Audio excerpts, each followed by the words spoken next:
सभी बड़ों को नमस्कार। आज एक नई कथा सुनाने जा रहा हूँ। अकबर बीरबल की कहानी, उम्र बढ़ाने वाला पेड़। जो साथी मेरे चैनल पर पहली बार आए हैं, कृपा करके मेरे वीडियो को लाइक और शेयर करें। आप सभी से विनती है कि आप ये कहानी अपने बच्चों को जरूर सुनवाएं ताकि वे अपने जीवन में विकास करें। तो आइए कहानी शुरू करते हैं। एक समय की बात है जब बादशाह अकबर का परचम पूरे विश्व में फैलने लगा था। उसी दौरान तुर्किस्तान के बादशाह को अकबर की बुद्धिमत्ता की परीक्षा लेने की सूझी। तुर्किस्तान के बादशाह ने अपने दूत को संदेश पत्र देकर कुछ सिपाहियों के साथ दिल्ली रवाना किया। बादशाह ने पत्र में लिखा था, मुझे सुनने में आया है कि भारत में ऐसा पेड़ है जिसके पत्ते को खाकर इंसान की आयु बढ़ाने में मदद मिल सकती है। अगर यह बात सच है तो मेरे लिए उस पेड़ के कुछ पत्ते जरूर भेजें। जब अकबर ने उस पत्र को पढ़ा तो वह सोच में पड़ गए। इस चिंता से उबरने के लिए अकबर ने बीरबल का सहारा लिया। बीरबल की सलाह पर बादशाह अकबर ने तुर्किस्तान से आए सिपाहियों और दूत को कैद करने का आदेश दिया। सिपाही और दूत के कैदखाने में कई दिन बीत जाने के बाद अकबर और बीरबल एक दिन उनसे मिलने गए। अकबर और बीरबल को आते देखकर वो सोचने लगे कि उन्हें रिहाई मिल जाएगी, लेकिन ऐसा नहीं हुआ। बादशाह अकबर जब उनके पास पहुँचे तो उन्होंने दूत से कहा, जब तक इस किले की एक दो ईंट गिर नहीं जाती तब तक आप लोगों को आजाद नहीं करेंगे।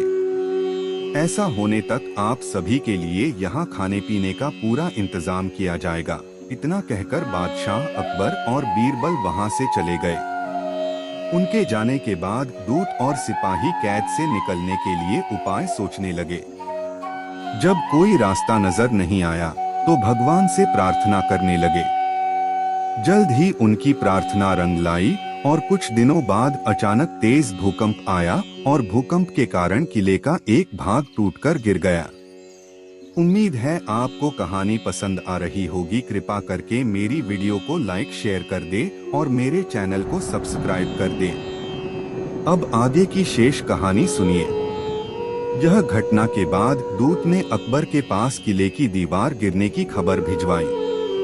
यह खबर सुनते ही बादशाह अकबर को अपना वादा याद आया और उन्होंने तुर्किस्तान के दूत व सिपाहियों को दरबार में प्रस्तुत होने का आदेश दिया। उनके दरबार में पहुंचते ही बादशाह अकबर बोले, अब तो आप सबको अपने बादशाह के द्वारा भेजे गए पत्र का उत्तर मिल गया होगा। अगर अब भी आपको समझ नहीं आया है तो मैं समझा देता हूँ। तुम सिर्फ 100 लोग हो और तुम्हारी आह सुनकर किले का एक हिस्सा गिर गया, तो सोचो जिस देश में हजारों लोगों पर अत्याचार होते हैं, उस देश के बादशाह की आयु कैसे बढ़ेगी। लोगों की आह से उसका पतन तो निश्चित है। हमारे भारत देश में किसी गरीब पर अत्याचार नहीं होता। यही होता है आयुवर्धक वृक्ष। उसके कुछ दिन बाद बादशाह ने उन सभी को उनके देश भेज दिया है और रास्ते में होने वाले खर्चे के लिए कुछ पैसे भी दिए। दूत ने तुर्किस्तान पहुंचकर भारत में घटित सारी बात विस्तार से बादशाह को बताए। अकबर बीरबल की बुद्धिमत्ता देखकर तुर्किस्तान के बादशाह ने दरबार में उनकी बहुत प्रशंसा की। इस कहानी से यह सीख मिलती है कि सभी के साथ प्रेम से रहना चाहिए और कमजोर पर अत्याचार नहीं करना चाहिए। साथ ही वही देश तरक्की करता है जहां प्रजा सुखी रहती है। पूरी कहानी ध्यान से सुनने के लिए धन्यवाद। अंत में यही कहूँगा, ईश्वर आप सभी को सुखी रखे और अपना ख्याल रखे।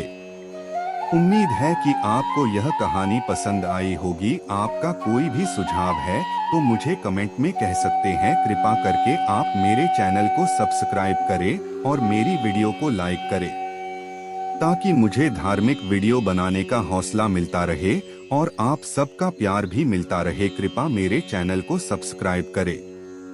अब मैं मिलता हूँ आपको अगली वीडियो में।